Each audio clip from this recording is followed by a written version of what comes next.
SSLC exam എഴുതാൻ പോകുന്ന എല്ലാ കൂട്ടുകാർക്കും എളുപ്പമായിട്ട് പഠിക്കാൻ പറ്റുന്ന ടോപ്പിക്കാണ് plant hormones.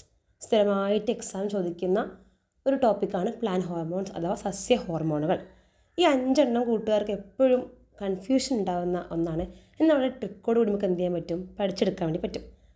First one, auxin. അപ്പോൾ ആദ്യം തന്നെ ഓക്സിൻ പറയാനുള്ള കാരണം എന്താണെന്ന് വെച്ചാൽ ഓക്സിൻ എ ആണല്ലേ. അപ്പോൾ A for ഓക്സിൻ ആലോചിക്കാം. First one, auxin. ഓക്സിൻ്റെ ഫംഗ്ഷൻ എന്തൊക്കെയാണ്?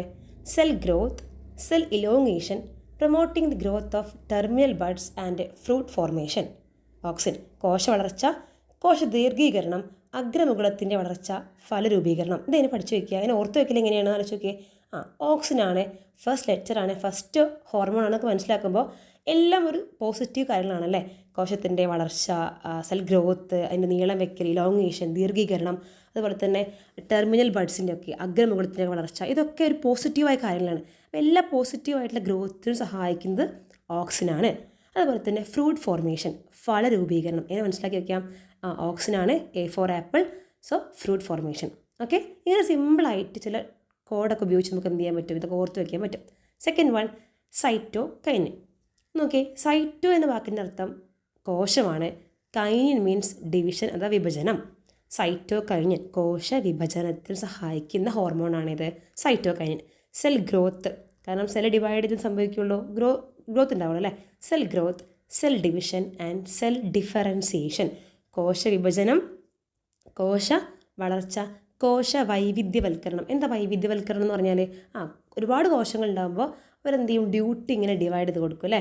അപ്പോൾ കുറച്ച് പേർക്ക് കണ്ടക്റ്റിംഗ് ടിഷ്യൂസ് ആണെങ്കിൽ കുറച്ച് പേര് ആ കോശത്തിൻ്റെ ആ പ്ലാന്റിൻ്റെ സ്ട്രക്ചറൽ പാർട്ടായിരിക്കും. അങ്ങനെ cell division, cell growth, cell differentiation. Cyto കഴിഞ്ഞ വാക്ക് തന്നെ ഉണ്ട്. സൈറ്റോ മീൻസ് കോശം, kinin means division.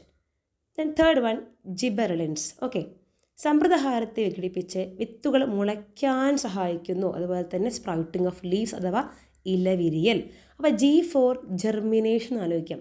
G for gibberellin germination, അതായത് വിത്ത് മുളയ്ക്കാൻ സഹായിക്കുന്ന ഹോർമോണാണിത്.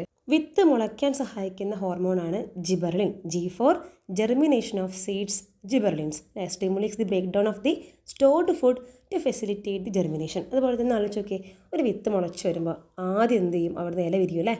അതൊന്ന് ജസ്റ്റ് കണക്ട് ചെയ്യാൻ പറ്റും. അപ്പോൾ എന്ത് പറയാൻ പറ്റും, sprouting of the leaves, ഇലവിരിയൽ.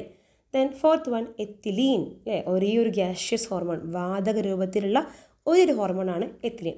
Ripening of the leaves and fruits, excess amount of ethylene causes dropping of the leaves and fruits അല്ലേ. അപ്പോൾ പഴങ്ങളൊക്കെ പഴുക്കാൻ സഹായിക്കുന്ന, അല്ലെങ്കിൽ ഇലകളൊക്കെ പഴുക്കാൻ സഹായിക്കുന്ന ഹോർമോണാണിത്, എത്തിലീൻ.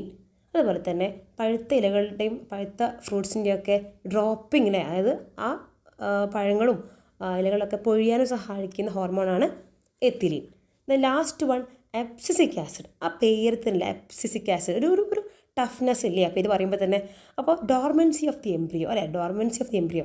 ആ ഭ്രൂണത്തോട് പറയുകയാണ്, നീ തൽക്കാലം ഇപ്പോൾ അങ്ങനെ മുളച്ചൊന്നും വരണ്ട, ജെർമിനേറ്റ് ചെയ്യേണ്ട, നീ അവിടെ ഡോർമൻ്റ് ആയിട്ട് ഇരിക്കില്ലേ. അതിന് സുപ്താവസ്ഥയിൽ നിർത്താൻ സഹായിക്കുന്ന ഹോർമോണാണിത്, എബ്സിസിക് ആസിഡ് അല്ലേ. ഭ്രൂണത്തിൻ്റെ സുപ്താവസ്ഥ, dormancy of the embryo. Then പാകമായ ഇലകൾ, കായ്കൾ എന്നിവ പൊഴിക്കൽ. ഇതൊരു ട്വിസ്റ്റ് ക്വസ്റ്റ്യനാണ് ഈ ഭാഗത്തു നിന്ന്. കാരണം നിങ്ങളുടെ എക്സാമിന് ചോദിക്കുകയാണ്, പാകമായിട്ടുള്ള ഇലകളും കായ്കളൊക്കെ പൊഴിയാൻ കാരണമായിട്ടുള്ള, അല്ലെങ്കിൽ dropping of the leaves and the fruits എന്ന് പറഞ്ഞു കഴിഞ്ഞാൽ അവിടെ 2 ഹോർമോൺസ് ഉണ്ട്. ഇതൊക്കെയാണ് എത്തിലീൻ ആൻഡ് ദി എബ്സിസിക് ആസിഡ്. അപ്പോൾ ഇത്രയാണ് ഈ ഒരു പ്ലാന്റ് ഹോർമോൺസ്. സ്ഥിരമായിട്ട് എക്സാമിന് ഈ ഭാഗത്ത് നിന്ന് ക്വസ്റ്റ്യൻ വരാറുണ്ട്. അപ്പോൾ ഇങ്ങനെ കുഞ്ഞു കുഞ്ഞു കണക്ഷൻസൊക്കെ വെച്ച് എന്ത് ചെയ്യുക, ഈ 5 ഹോർമോൺസും പഠിച്ചെടുക്കുക. Okay, thank U.